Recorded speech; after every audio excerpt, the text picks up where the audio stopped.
안녕하세요, 조승현입니다. 광복절이 있는 8월을 맞아서 여러 나라의 식민사 또 독립전쟁사를 다룬 영화들의 역사 배경 설명 컨텐츠를 올리고 있죠. 오늘 소개해드릴 영화는 프랑스의 식민지였던 알제리 출신 군인들의 2차 세계대전 참전 경험을 바탕으로 한 영화입니다. 영광의 날들, 역사 배경 설명 해보겠습니다.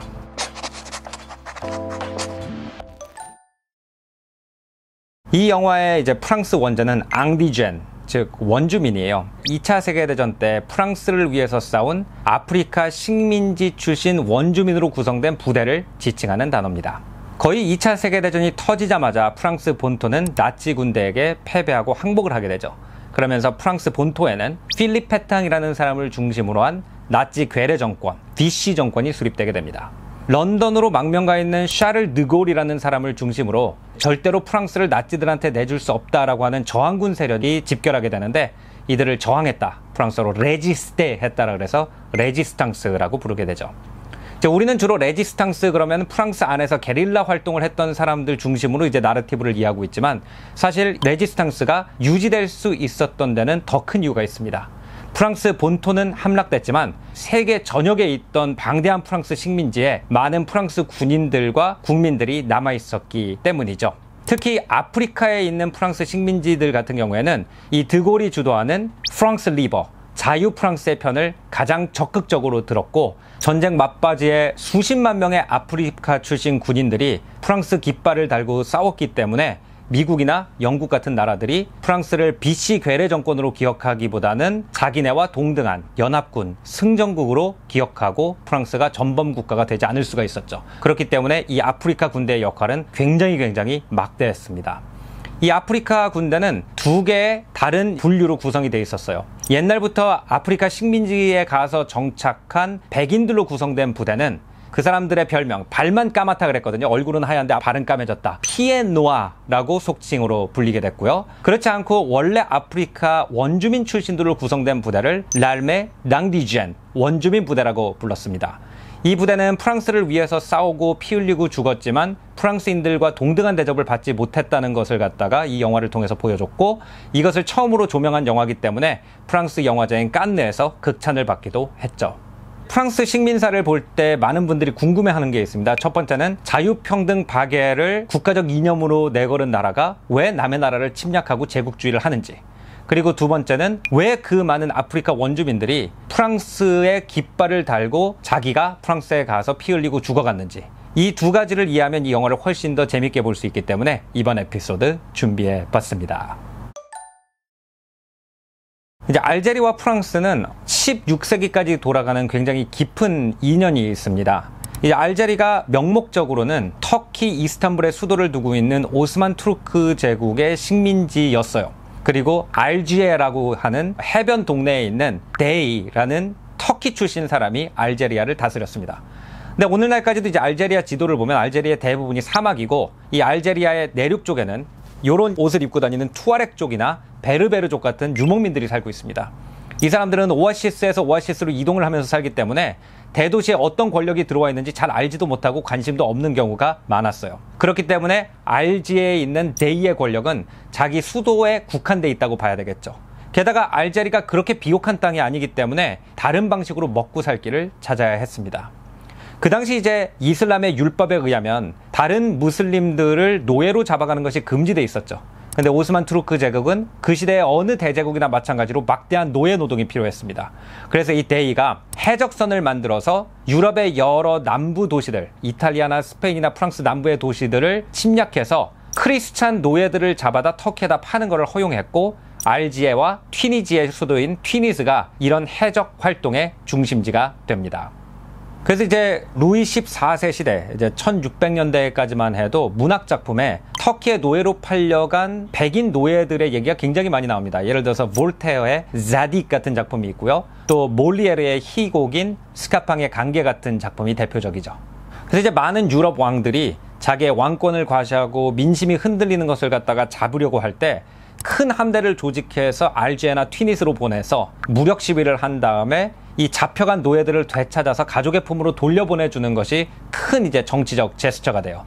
그래서 루이 14세 때부터 끊임없이 몇십 년에 한 번씩 프랑스가 이런 함대를 조직해서 알제리아를 쳐들어가곤 했습니다.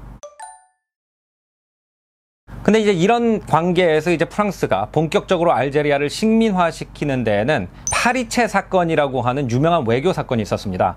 간단히 말하자면은 알제리아의 대의가 프랑스의 영사를 파리체로 패했다는 거죠. 이 모욕을 갖다 복수하기 위해서 프랑스가 알제리아에 1830년에 쳐들어간 다음에 그 이후로 알제리아가 프랑스의 군사 식민지가 됩니다. 근데 이 파리체 사건을 이해하기 위해서는 조금 더 뒤로 돌아가서 나폴레옹 시대로 가볼 필요가 있습니다. 나폴레옹이 이탈리아에 쳐들어갔을 때 프랑스에도 식량 상황이 그렇게 넉넉하지가 않았어요. 그럼 이탈리아에 가서 군인들이 먹을 거리를 어디서 구했냐? 알제리아가 중요한 항구 도시였기 때문에 거기 많은 상인들이 살고 있었는데 상인들을 통해서 북아프리카에서 많은 먹거리를 사들였다고 합니다. 그 중에 이제 대표적인 사람이 바츄리라고 하는 유태인 상인이었다고 합니다.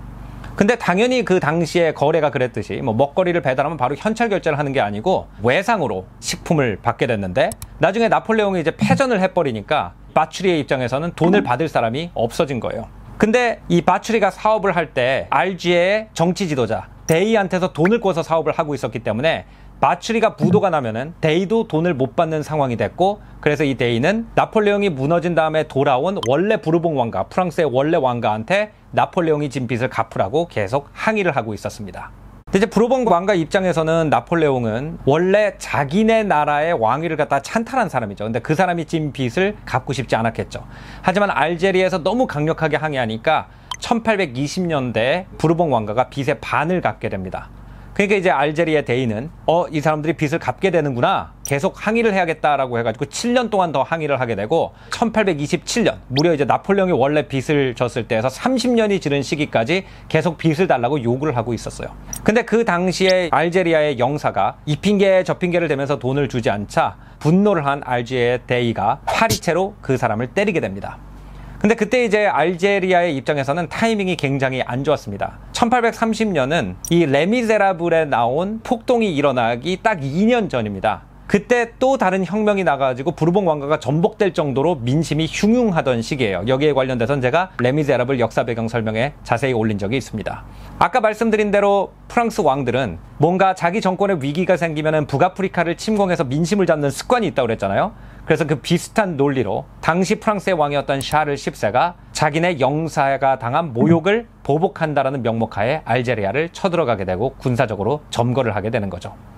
이제 1830년에 왕가가 뒤집히고 또 다른 왕이 들어오게 되는데, 이 새로 들어온 정권은 원래는 전쟁을 반대했습니다. 근데 알제리아가 프랑스령이 되자마자 산업혁명을 통해서 발명된 여러 가지 새로운 농경 기술을 가지고 있던 프랑스 농민들이 알제리아에 아무 값어치 없는 사막을 뭐 올리브 농장이라든지 아니면 와인 농장에 쓸 수 있다는 생각을 하게 되면서 이미 알제리아에 이주해가지고 땅을 엄청나게 사들인 상태였어요. 1830년에 들어선 정권도 군대를 갖다 계속 주둔시키게 됩니다. 그리고 마침내 1848년에 루이 나폴레옹 정권이 들어서게 되죠. 알제리아를 그때부터 강제 합병하면서 알제리아는 프랑스의 일부가 되죠. 근데 이제 지도를 보면은 프랑스하고 알제리아는 바다만 건너면 바로 옆에 있습니다. 프랑스하고 알제리아를 이렇게 지도에 선을 그려보세요. 선을 이렇게 그리면은 지중해 서쪽 전체를 끼고 있는 대국이 만들어지게 되거든요. 그래서 프랑스의 지도자들이 점점 다른 프랑스의 식민지와 다르게 아예 알제리를 프랑스의 일부로 만들기 위한 여러 가지 정책을 펴게 돼요. 예를 들어서 알제리아는 다른 식민지와 다르게 프랑스의 데파르트몽, 우리로 치면은 도로 인정을 하게 되고, 거기에 프랑스 본토에서 가 있는 도지사라든지 시장들이 프랑스와 똑같은 행정 체계를 펴는 프랑스 영토의 일부로 만들기 위해서 엄청나게 노력을 많이 합니다. 1870년에 프랑스가 독일과의 전쟁에서 패하면서 나폴레옹이 황위를 박탈당하게 되고 또 한 번 공화정이 들어섭니다. 그러면서 자유평등 박애를 프랑스의 국가 이념으로 세우게 되죠. 근데 우리가 생각할 때는 자유평등 박애 그리고 제국주의는 전혀 맞지 않다고 생각하지만 프랑스 사람들은 그렇게 당시 생각하지 않았습니다. 오히려 루소나 볼테르 같은 철학자들을 통해서 먼저 왕정이나 종교 같은 것이 얼마나 무지한지를 갖다가 깨달았고, 그 깨달음을 갖다가 전 세계에 전파해서 다른 나라 사람들도 중세 종교와 봉건 사회의 무지에서 벗어나게 해줄 의무가 있다라고 생각을 하게 됐어요. 이걸 이제 프랑스 사람들이 당시에 미숑 시빌리자트리스, 문명화 의무라고 불렀죠. 그러면서 프랑스 사람들은 알제리 사람들에 대해서 자기네가 인종차별을 한다라고 생각을 하지 않았고, 로아 낭디제나 원주민법이라는 걸 통과시키게 됩니다. 여기에 의하면은 알제리 사람이 언제든지 자기의 봉건적인 과거, 즉 이슬람에 대한 어떤 맹목적인 종교적 충성과 옛날 왕조나 부적에 대한 충성심을 버리고 프랑스의 합리적이고 논리적인 법치체계가 일부가 되겠다고 선언을 하면 프랑스 시민과 똑같은 대접을 받을 권리를 준다라는 법이 있었어요. 근데 사실 어느 나라 사람한테 가서 너네가 조상대대로 믿던 걸 포기하면은 너네한테 시민권을 주겠다, 이건 굉장히 무리한 요구죠. 실질적으로 이 법이 시행한 다음에 프랑스 시민권을 선택한 사람은 몇백 명밖에 없었다고 합니다.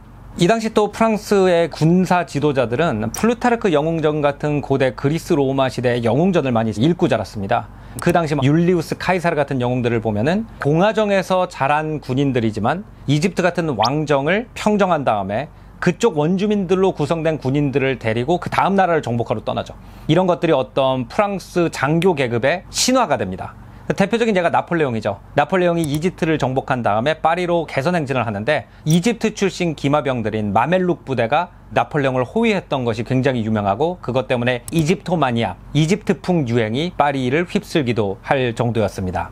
프랑스의 제3공화정이 들어선 다음에도 이 프랑스의 3세기를 향해서 여러 나라의 원주민 복장을 하고 있는 군인들이 경례를 붙이는 것이 자유평등 박애라는 것이 얼마나 프랑스에 국한된 것이 아니라 세계인들이 같이 공감할 수 있는 이념인지에 대한 상징, 프로파간다의 굉장히 중요한 도구가 됩니다. 그러면서 원래 북아프리카의 전사들의 이름이었는데 실제로는 프랑스의 군인들인 수많은 아프리카인 부대가 탄생하게 돼요.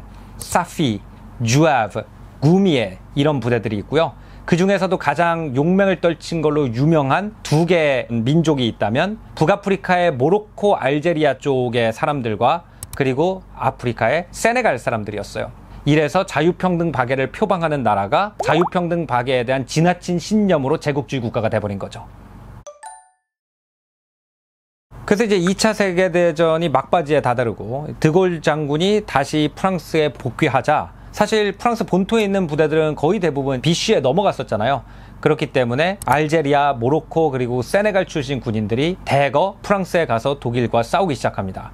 책에 의하면 26만 명 정도가 넘어갔다고 하는데 그 중에 약 15만 명 정도가 그 원주민 부대라고 할 정도로 정말 많은 아프리카인들이 프랑스가 나치로부터 해방되기 위해서 싸웠던 거죠. 근데 이 영화에 보면은 아프리카 출신 군인들이 프랑스를 위해서 싸우러 갔는데 음식이나 물건을 배급받는 과정, 전투 임무를 부여받는 과정에서 얼마나 많은 인종차별이 있었는지를 보여주고, 이들의 공을 전쟁이 끝나자마자 프랑스 정부가 얼마나 빨리 잊어버렸는지, 이런 것들을 영화에서 보여줍니다. 알제리아 출신으로서 프랑스 깃발을 달고 많은 공을 세운 사람들이 이런 원한을 가지고 알제리아로 귀국하게 됩니다. 그 중에 많은 사람들이 FLN이라고 하는 알제리아 독립군의 코어, 핵심 그룹이 돼요. 그 내용은 이제 또 다른 영화, 내부의 적이라는 영화에서 볼 수가 있죠. 결국 이제 알제리아에서 독립전쟁이 나자 드골이 이 알제리아의 독립운동을 탄압하게 되고, 자유평등 박애를 부르짖던 레지스탕스 장군의 모습과 남의 나라를 탄압하는 모습이 너무 달라서 국민들이 드골에 대한 판타지와 신뢰를 잃었기 때문에 결국 드골 정권이 무너지게 됩니다. 아마 이제 프랑스에 갔다 오신 분들 중에 많은 분들이 프랑스에서 이제 몽마르트 북쪽으로 가서 특히 뭐 상센데니 같은 지역에 가면은 이 알제리아나 모로코 출신 분들이 굉장히 많다는 거를 경험하셨을 거예요. 그리고 이 알제리아나 모로코 출신 사람들이 대체로 굉장히 가난하게 살고 있고, 자녀들이 교육을 못 받아가지고 갱 활동을 하는 경우도 굉장히 많고, 수많은 사회 문제와 범죄들이 그 지역에서 일어납니다. 이 영화의 마지막 부분에 보면은 독일과의 전쟁에서 가장 큰 공을 세웠던 사람이 그런 프랑스 외곽에 있는 알제리아와 모로코인들의 동네에 있는 조그만 아파트에서 살고 있는 모습을 볼 수가 있거든요. 그래서 프랑스의 지금 사회 문제에 대해서도 굉장히 묵직한 말을 하고 있는 영화라서 프랑스에서 그렇게 극찬을 받았던 것 같습니다. 오늘 조승연의 탐구생활은 여기서 마무리하겠습니다. 다음번엔 또 더 재미있는 문화 역사 이야기로 여러분 찾아뵐 테니까요. 구독, 좋아요 꾹 눌러주시고요. 전 다음에 뵙겠습니다. 안녕히 계십시오.